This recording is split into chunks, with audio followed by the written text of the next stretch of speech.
Alright, so this arena run shows off the power of polar bear and lion.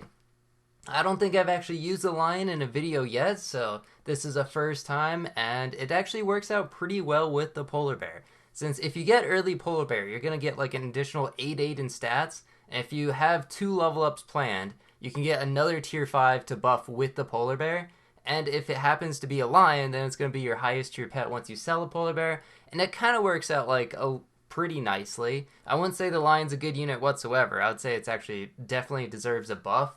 I'm sure Northern Lion would agree. And yeah, so that's what this run shows off. The start just got a bunch of early pill bugs. It's kind of weird actually playing the game for like tier 5s because there's a way to play this game with tier 4 lottery, mostly in pack 2, where you kind of save all your level ups for turn 5, but saving your level ups for turn 7 is too late. So you actually have to have like a pretty good team in the meantime, but also try to save the level ups. So you can kind of see how I navigate it here, trying to get the Pillbug level 3, but trying to wait all the way until turn 7, and then just trying to have good units to kind of fill out the rest of the team. But it's only like a couple days till Halloween, so you know what? I thought I would just Google it, because I was kind of interested in what people's opinions are about the scariest horror movies of all time. And there's just a random list on like Rotten Tomatoes. I'll just go through it extremely quickly. So 10 is It from 2017, 9 Insidious, 8 Sinister, 7 Halloween, the first one, 6 The Ring, 5 Texas Chainsaw Massacre, 4 The Shining, 3 The Conjuring, 2 Hereditary, and 1 is The Exorcist. No idea how they actually came up with this list, but honestly, not a bad list. I think The Exorcist, I would say, is the scariest movie that I've seen. I don't know about Hereditary.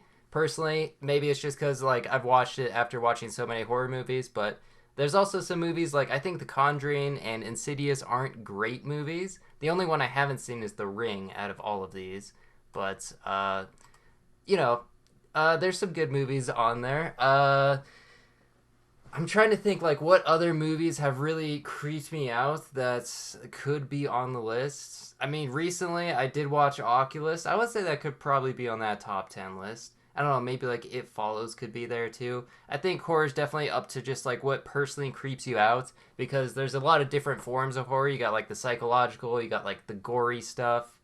I don't know, just like the suspense kind of build up, the jump scares.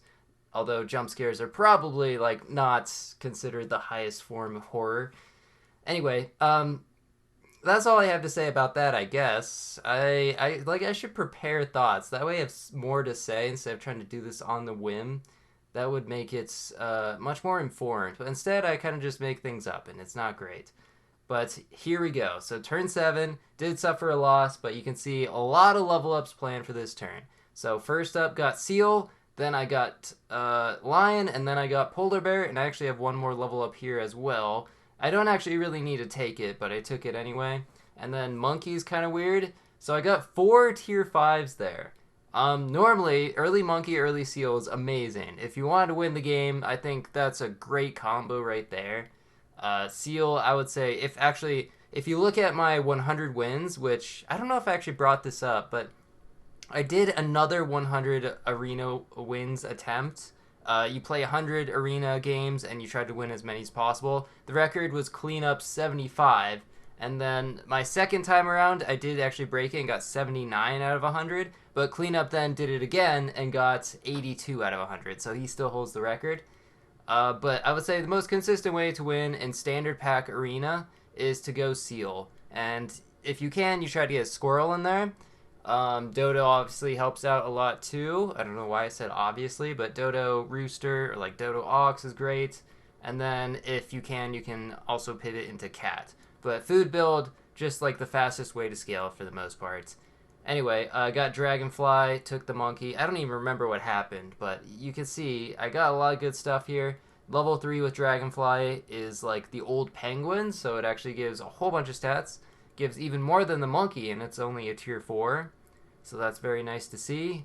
And it just is a matter of when I'm going to pivot off of this Polar Bear and actually put the Lion in. It also means I will have to sell the Monkey. There is a funny team that I was trying to go for where you go Lion and Doberman and just run a 2 squad and that's it. Because they do kind of synergize, but as long as there's nothing else on the team. And so it almost worked. I actually got like a couple wins. I got to like 8 wins with it, but couldn't quite get to 10. It's kind of hard to do with like even if it's like two 50-50s, just it's hard to win later on. Um, so yeah, just I guess I could wait as long as I want until I'm on lethal before I actually pivot the polar bear. I think I was just mostly rolling for another polar bear to go +8/+8 a turn because that would be kind of broken. We'll see how the polar bear actually manages to mix things up. I don't know about like a turn 9 polar bear. I think maybe if you get an early tier 6 and it's a tier 6 you actually want, you can freeze it and go polar bear if you have free slots and you don't have a terrible team because it's obviously scaling something in the shop, so it's not scaling something in your team, so it's not going to be like super good tempo, so there's a higher chance that you're going to lose the rounds, but it could be worth it in the end because that is more stats than pretty much everything else, especially with like the nerf to Moose now, where I would say Moose isn't amazing, it's just like okay, but if you can like high roll a bunch of Moose, it's still going to be really good, I think.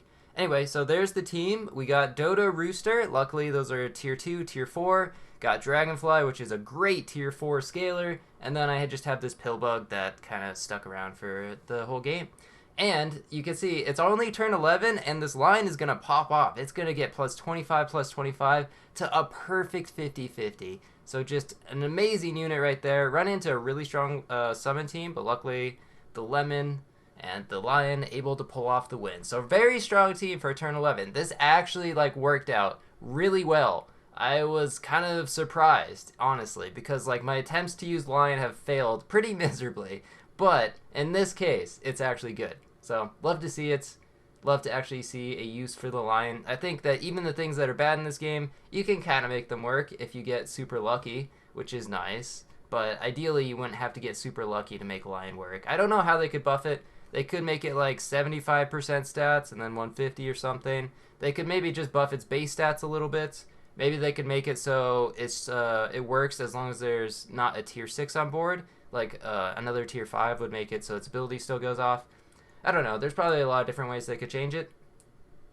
And who knows what'll happen. Hopefully there's like they continue to to change stuff before Pack 4 actually releases. Although I kind of doubt that would happen. I'm imagining that the next thing to happen will be Pack 4 release. Another strong summon team. I think it's the same person. And there we go. There's the 10 wins. Pretty interesting team. I think a good example of how OP the polar bear can be. Anyway, thanks for watching. See ya.